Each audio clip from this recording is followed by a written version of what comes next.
Good morning ninth standard students. Hindi में हम पढ़ रहे थे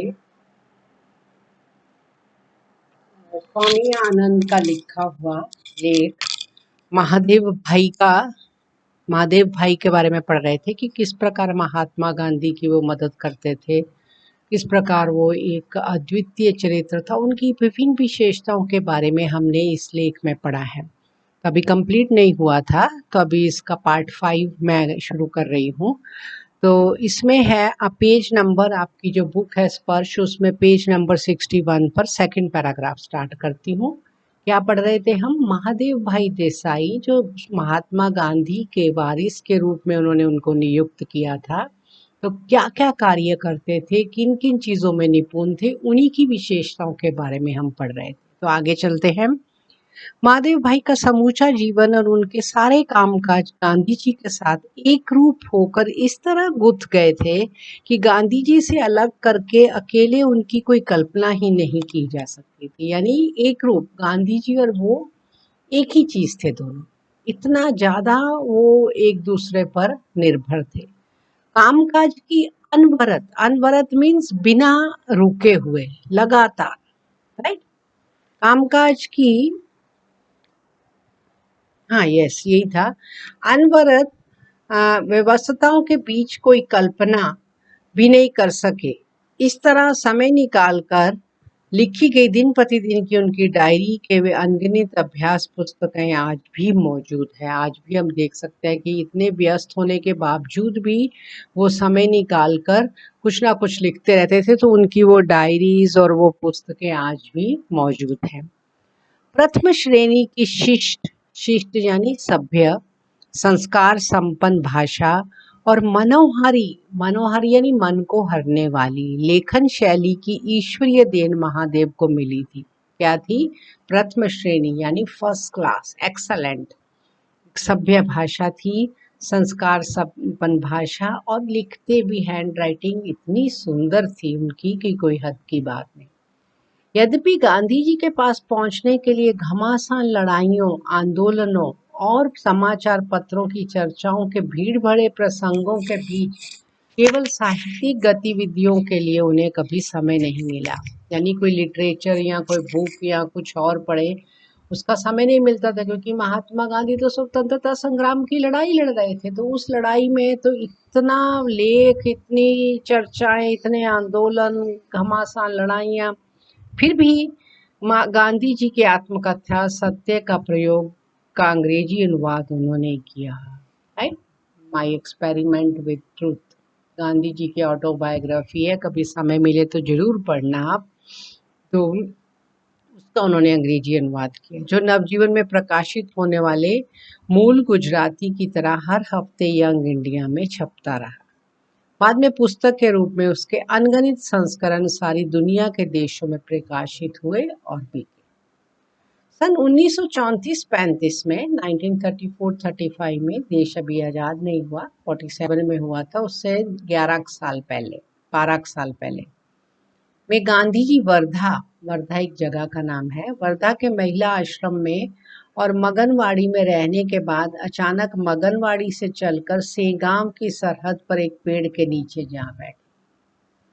उसके बाद वहां एक दो झोंपड़े बने और फिर धीरे धीरे मकान बनकर तैयार हुए। तब तक महादेव भाई दुर्गा बहन और चिरंजीव नारायण के साथ मगनवाड़ी में रहे। वहीं से वे वर्धा की असहाय गर्मी में रोज सुबह पैदल चलकर सेवाग्राम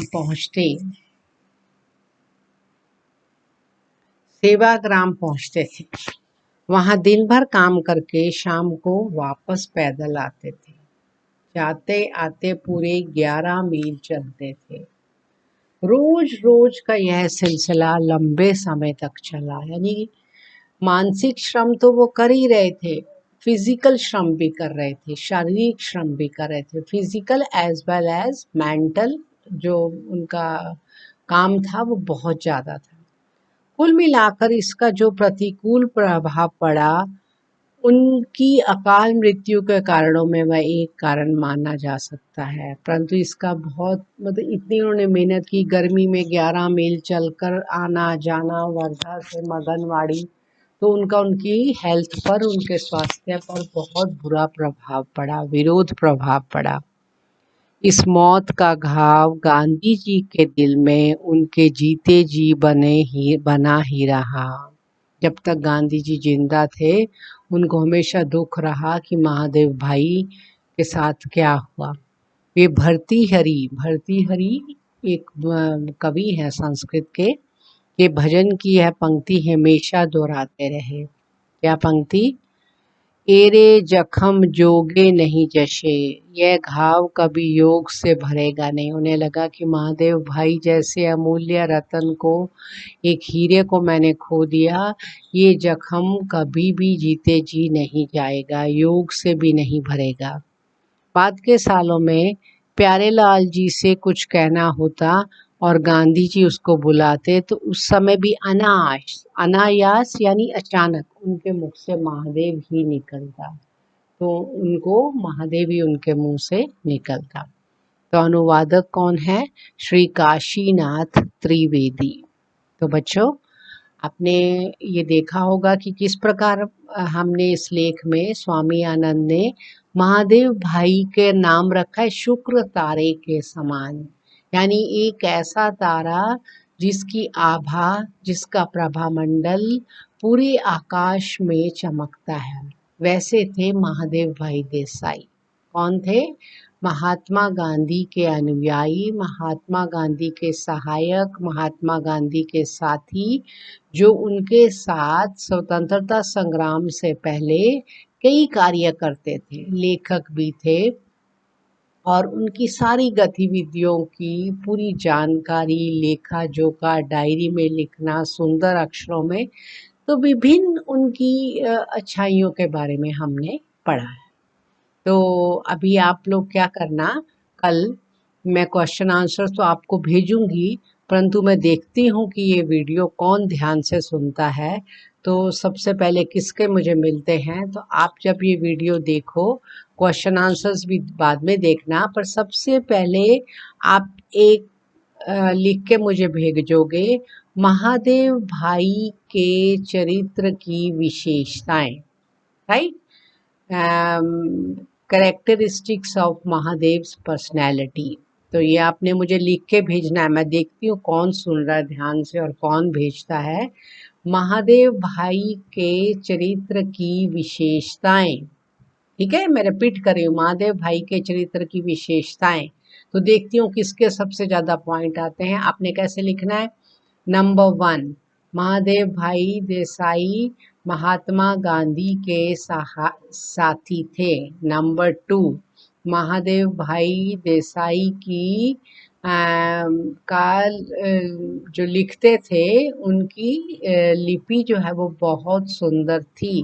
नंबर 3, वो बहुत तेज तेज लिख लेते थे। नंबर 4, उन्होंने महात्मा गांधी की पुस्तक सत्य के प्रयोग का इंग्लिश में ट्रांसलेशन किया, अनुवाद किया। नंबर 5, ऐसे करके, अब मैं इतना ज़्यादा नहीं बोलूँगी, तो देखें आपको कितने, मैं अब दोबारा लिख के नहीं भेजूंगी ग्रुप में, देखती हूँ कौन लिखता है। एक बार फिर रिपीट करती हूँ, महादेव भाई देसाई के चरित्र की विशेषताएं। तो ऐसे देखो किसके सबसे ज़्यादा पॉइंट बनते हैं, अच्छे से पॉइंट बनाने, सॉलिड, रिपीट नहीं करना, ठीक है? तो आशा है कि ये लेसन आपको समझ आ गया होगा। अब हम क्या करेंगे, आपका होमवर्क सिर्फ कितना है, उनकी विशेषताएं लिखनी। Is it clear? Right, you have to write the qualities of Mahadev Bhai Desai in numbers में लिखना, 1 2 3 4 5। देखो किसी के 10 होंगे, कोई 12 लिखेगा, 20, रिपीट नहीं करना है, ठीक है? तो ये कल मुझे हिंदी वाले ग्रुप में विदाउट फेल सब लिख के भेजेंगे। क्वेश्चन आंसर्स नहीं लिखने, जो क्वेश्चन आंसर मैं भेजूंगी वो नहीं लिखने, ठीक है? क्योंकि विशेषताएं ढूंढने में ही आपका पूरा लेसन तैयार हो जाएगा, ठीक है? ये आपकी एक्टिविटी है, आपको जरूर करनी है और महादेव भाई देसाई के बारे में पूरा उनके पॉइंट में लिखना, number 1, number 2, number 3, number 4, number 5, और बाकी जो इसका व्याकरण है, पूरा भाषा अध्ययन है, जो क्वेश्चन आंसर्स हैं, वो सब मैं आपको लिख के भेजूँ। उनको सिर्फ आपको याद करना है, बाद में लिखना। कल का सिर्फ